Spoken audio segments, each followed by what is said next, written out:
वो है कि इस प्रदेश के विकास पुरुष मुख्यमंत्री मनोहर लाल जी ने मैम को एक बहुत बड़ी सौगात दी है। पिछले दिनों 24 उद्घाटन हुए थे रोहतक जिले में, जिसमें से 11 मैम के थे और 30 करोड़ की सड़कों का शुभारंभ किया था मुख्यमंत्री जी ने। आज उसी कड़ी को और आगे बढ़ाते हुए 300 करोड़ रुपया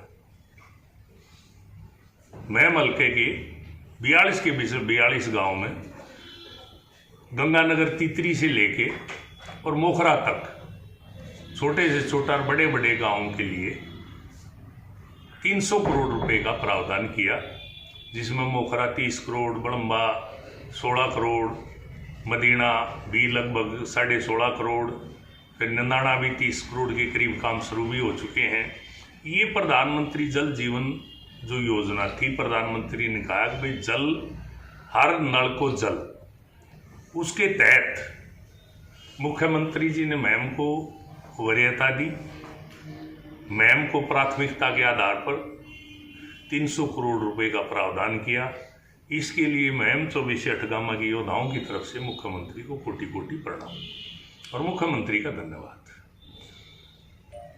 आज हरियाणा प्रदेश में 21वीं सदी में सही और गलत पर राजनीति होनी चाहिए और चर्चा होनी चाहिए, लेकिन अफसोस इस बात का कि कुछ एक लोग भ्रम की राजनीति, ठग्गाठोरी की राजनीति और नटवरलाल स्टाइल में जो राजनीति करने वाले जो लोग हैं, वो सुबह से लेके शाम तक लोगों को भ्रम में डालने का प्रयास करते रहते हैं। लेकिन भारतीय जनता पार्टी भ्रम में डालती नहीं। पिछले दिनों प्रधानमंत्री नरेंद्र भाई मोदी ने कृषि कानून बनाए और जिनको लेके तरह तरह का भ्रम पैदा किया विपक्ष ने, वो कानून सीधे सीधे 2-3 बातें हैं, उसमें कोई लंबी चौड़ी बात नहीं। मोदी जी ने किसान की फसल खरीदने के लिए जो पूंजीपति थे उनको आमंत्रित किया, आइए मार्केट में फसल खरीदिए, फसल का स्टोर करिए, फसल को गोदामों में रखिए और फसल किसान के ऊंचे दाम में तभी तो बिकेगी जब ग्राहक होगा।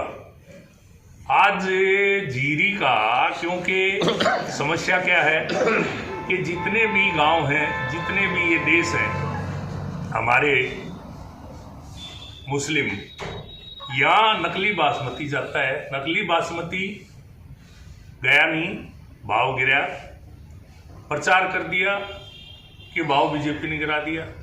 मतलब ये कितने भ्रम में डालने वाले, झूठ बोलने वाले लोग हैं जो झूठ की राजनीति करते हैं और वो आज भी करने की प्रयास करते हैं, लेकिन लोग समझ चुके हैं। एक बार भूपेंद्र हुड्डा जी के राज में जीरी 2700 बिकी, अगले साल 800 बिकी। पहले साल नारा लगा कि भूपेंद्र तेरे राज में जीरी गई जहाज में, अगले साल नारा लगा कि भूपेंद्र तेरे राज में जीरी गई ब्याज में। अगर ये प्रदेश की सरकार के नियंत्रण में या भारत की सरकार के नियंत्रण में भाव होता तो एकदम 1/3 दाम क्यों रह गए, 2/3 दाम क्यों गिरे? इसलिए उन चीजों को ये भुला के केवल उसी चीज को बार बार चर्चा करके लोग मुंह बहकाते रहते हैं।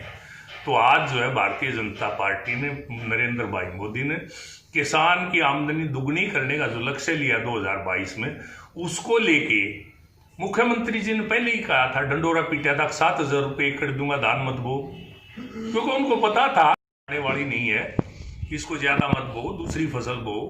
बाजरा 2100 रुपये बिका। कभी बाजरा पंजाब में, राजस्थान में किसी ने खरीदा? नहीं खरीदा।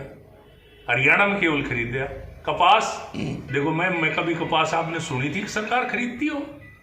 पलवल तक की कपास में आ रही है। ये किसका चमत्कार है? ये केवल और केवल मनोहर लाल जी का चमत्कार है। सरसों खरीदी, सरसों जो है ना राजस्थान खरीद रहा ना पंजाब खरीद रहा, और झूठ बोल रहे हैं कि हम जो है कानून बना दिया कि एमएसपी से नीचे को खरीदेगा तो सजा कर देंगे, पंजाब ने कानून बना दिया। लेकिन केवल धान और गेहूं, तीसरी फसल पर कोई लागू नहीं होता। और यहाँ 8 फसलें हैं जो हरियाणा सरकार खरीदती है, 2 तो खरीदती है केंद्र सरकार, गेहूं और धान। बाकी जो 6 फसलें हैं तो मनोहर लाल जी खरीद रहे हैं। नुकसान उठा के फायदा देना चाहते हैं। किसान को इसलिए तो खरीद रहे हैं। अगर किसान का भाव बढ़ाने के लिए मनोहर लाल जी ये सारी फसलें खरीद रहे हैं, तो फिर भी जो विपक्ष है मुख्यमंत्री मनोहर लाल जी को किसान विरोधी चेहरा प्रचारित करने का प्रयास कर रहे हैं।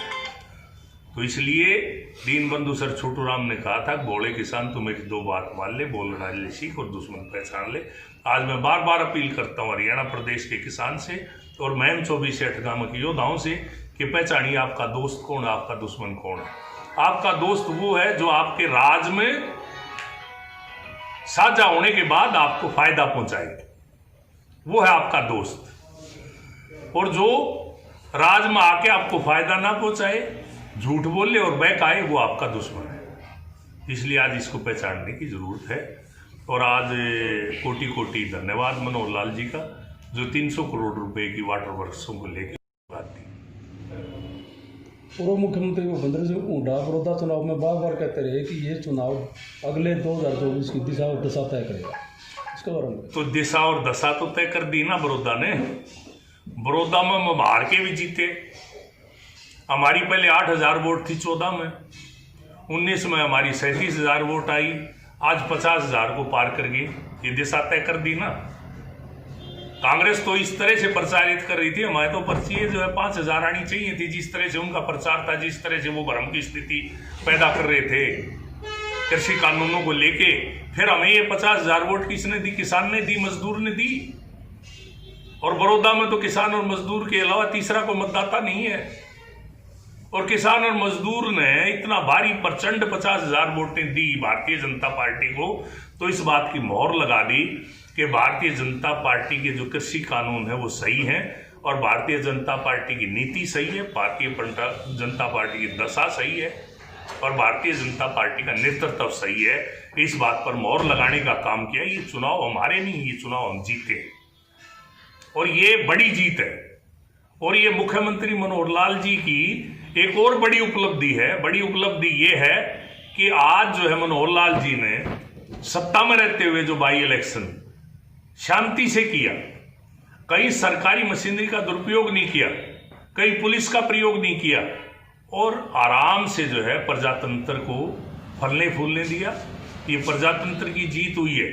ये मनोहर लाल जी के सुशासन, मनोहर लाल जी की जो पारदर्शी नीति है उसकी जीत हुई है। ये चुनाव हम जीते हैं, ये चुनाव हमारे नहीं। जो आज इस भ्रम में हम ये चुनाव हारे हैं, उसको अपनी आंखें खोल के देखना चाहिए कि 2024 में भारतीय जनता पार्टी प्रचंड बहुमत से आएगी। मोदी जी फिर मंत्री बनेंगे और फिर से भारतीय जनता पार्टी हरियाणा प्रदेश में सरकार बनेगी। तो इसलिए जो लोग ये भ्रम फैला रहे हैं कि अगली बार कोई और आएगा, वो केवल इस इलाके को या जहां ये भ्रम पैदा के लोगों को भ्रमित करने का प्रयास करें, उसको नुकसान पहुंचा रहे हैं, इसके अलावा कुछ नहीं कर रहे। और मैं एक बात बता दूं कि दीनबंधु सर छोटू राम ने कहा था कि बोले किसान राज में साझा करके फायदा उठाना सीख ले। आज राज में साझा इस इलाके का नहीं होने दिया, इसलिए कि आज कुछ एक लोग अपनी राजनीति चमकाने के लिए भ्रम की स्थिति पैदा करना चाहते हैं, और उस भ्रम के आधार पर ही तो उनकी दुकान चल रही है। भ्रम का और झूठ का जो सामान बेच रहे हैं, ये कब तक बिकेगा? लोग आज समझ गए और समझ जाएंगे। हरियाणा प्रदेश में अगला चुनाव पूरी तरह से भारतीय जनता पार्टी का चुनाव है, और भारतीय जनता पार्टी के अलावा और कुछ भी नहीं।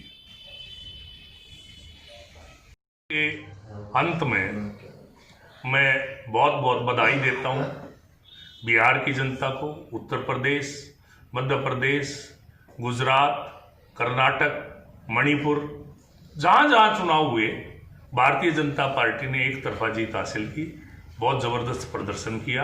और आने वाली जो जीत है वो पश्चिमी बंगाल का गढ़ है। इस बार भारतीय जनता पार्टी जीतने वाली है, और जो भी चुनाव आगे होंगे भारतीय जनता पार्टी का परचम लहराएगा। और इन प्रदेशों की जनता को महम 24 से 8 गांव के योद्धाओं का सलाम, इनको बहुत बहुत बधाई, बहुत बहुत नमन। और बड़ौदा के लिए मुख्यमंत्री जी को सलाम कि उन्होंने शानदार तरीके से, पारदर्शी तरीके से सरकार का, सरकारी मशीनरी का कोई भी प्रयोग ना करके एक स्पष्ट जनादेश जो भी दिया लोगों ने, उसको हमने सहर्ष स्वीकार किया।